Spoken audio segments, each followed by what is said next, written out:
Hi friends, ನಮಸ್ತೆ ಎಲ್ರಿಗೂ. Welcome to Akash kitchen. ನಾವು ಯಾವಾಗಲೂ ಮಾವಿನಕಾಯಿ ಹಾಕಿ ಸಾಂಬಾರು ಮಾಡ್ತೀವಿ. ಬಟ್ ಮಾವಿನಕಾಯಿನ ಬೇಯಿಸಿ ರುಬ್ಬಿ ಮಾಡಿರೋ ಫಿಶ್ ಕರಿ ತಿಂದಿಲ್ಲ ಅಂದರೆ ಒಂದು ಸಲ ಟ್ರೈ ಮಾಡಿ. ಸೂಪರಾಗಿ ಬಂದಿದೆ ಸಾಂಬಾರಂತೂ. ಈಗ ಮ್ಯಾಂಗೋ ಸೀಸನ್ ಇದೆ. ನೀವು ಒಂದು ಸಲ ಟ್ರೈ ಮಾಡಿ.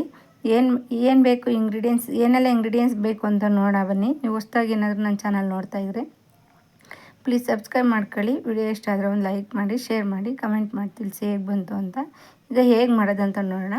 ಇಲ್ಲಿ ನೋಡಿ, ನಾನು ಒಂದು ಮಾವಿನಕಾಯಿನ ತೋತಪುರಿ ಮಾವಿನಕಾಯಿ ಈ ಥರ ಪೀಸ್ ಮಾಡಿ ಕಟ್ ಮಾಡಿ ಇಟ್ಕೊಂಡಿದ್ದೀನಿ. ಈಗ ಸ್ಟವ್ ಮೇಲೆ ಬಾಣಲಿ ಇಟ್ಟು ನೀರು ಸೇರಿಸ್ಕೊಂಡಿದ್ದೀನಿ. ಕ್ಲೀನಾಗಿ ತೊಳೆದಿರೋ ಮಾವಿನಕಾಯಿನ ಅದರೊಳಗೆ ಇಟ್ಬಿಟ್ಟು ನಾನು ಬೇಯಿಸ್ಕೊಂತೀನಿ. ಚೆನ್ನಾಗಿ ಬೇಯಬೇಕದು.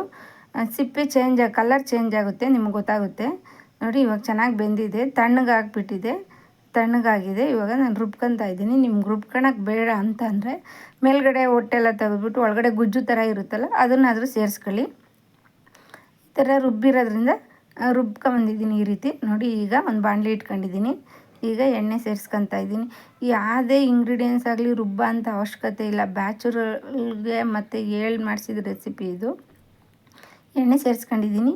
ಎಣ್ಣೆ ಬಿಸಿ ಆಗಿದೆ. ಸ್ವಲ್ಪ ಮೆಂತ್ಯ ಸೇರಿಸ್ಕೊತಾ ಇದ್ದೀನಿ, ಜೀರಿಗೆ.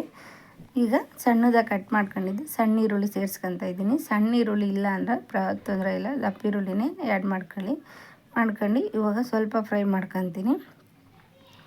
ಮಾಡ್ಕೊಂಡು ಸ್ವಲ್ಪ ಕಲರ್ ಚೇಂಜ್ ಆಗಬೇಕಷ್ಟೇ.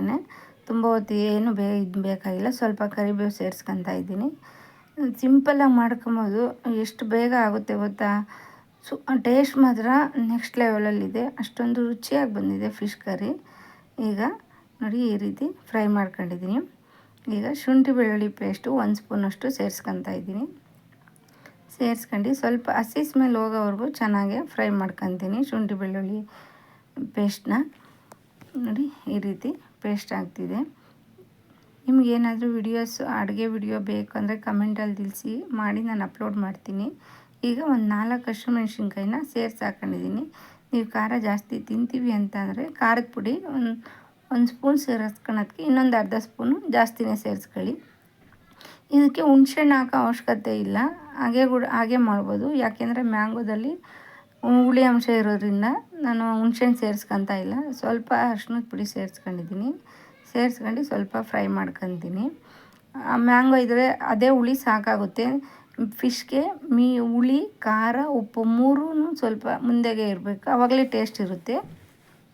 ಈಗ ನಾನು 1.5 ಸ್ಪೂನಷ್ಟು ಖಾರದ ಪುಡಿ ಸೇರಿಸ್ಕೊಂಡು ನಾನು ಹಾಗೆ ಧನಿಯಾ ಪುಡಿನೂ 1.5 ಸ್ಪೂನಷ್ಟು ಧನಿಯಾ ಪುಡಿ ಸೇರಿಸ್ಕೊಂಡಿದ್ದೀನಿ.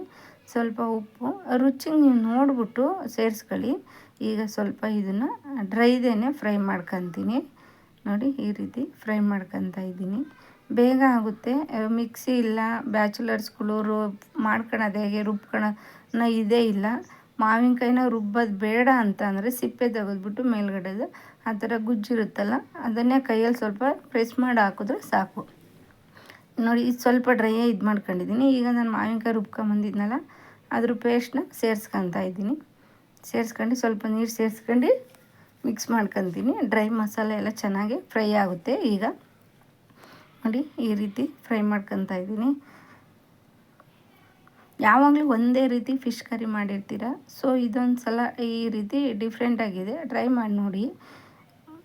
ಈಗ ಸ್ವಲ್ಪ ಲಿಡ್ ಕ್ಲೋಸ್ ಮಾಡಿಬಿಟ್ಕೊತೀನಿ. ನಾನು ಫಿಶ್ನ ತೊಳೆದುಬಿಟ್ಟು ನಾನು ಉಪ್ಪು ಅರಿಶಿನ ಹಾಕಿ ಇಟ್ಕೊಂಡಿದ್ದೆ. ಇವಾಗ ಇದು ಸಾಂಬಾರು ಮಳಿತಾ ಇದೆ.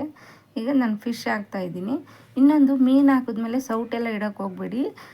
ಆ ಕಡೆ ಈ ಕಡೆ ಕೈ ಇಟ್ಕೊಂಡು ಅಲ್ಲಾಡಿಸಿದ್ರೆ ಸಾಕು, ಇದಾಗುತ್ತೆ. ಬಟ್ ನೀವು ಸೌಟೆಲ್ಲ ಇಕ್ಕಿದ್ರೆ ಕಲಸೋಗುತ್ತೆ. ಇದು ಫಿಶ್ಶಿಂದು ಮೊಟ್ಟೆ ಸ್ವಲ್ಪನೇ ಇದೆ, ಇಲ್ಲಾಂದರೆ ಫ್ರೈ ಮಾಡೋಣ ಅಂದ್ಕೊಂಡಿದ್ದೆ. ನಾನು ಸ್ವಲ್ಪ ಇರೋದ್ರಿಂದ ಸಾಂಬಾರು ಜೊತೆಗೆ ಸೇರಿಸ್ಕೊತಾ ಇದ್ದೀನಿ. ಈಗ ಸ್ವಲ್ಪ ಗರಂ ಮಸಾಲ ಸೇರಿಸ್ಕೊತೀನಿ.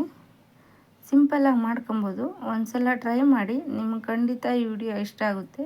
ವಿಡಿಯೋ ನೋಡಿದ್ದಕ್ಕಾಗಿ ಧನ್ಯವಾದಗಳು.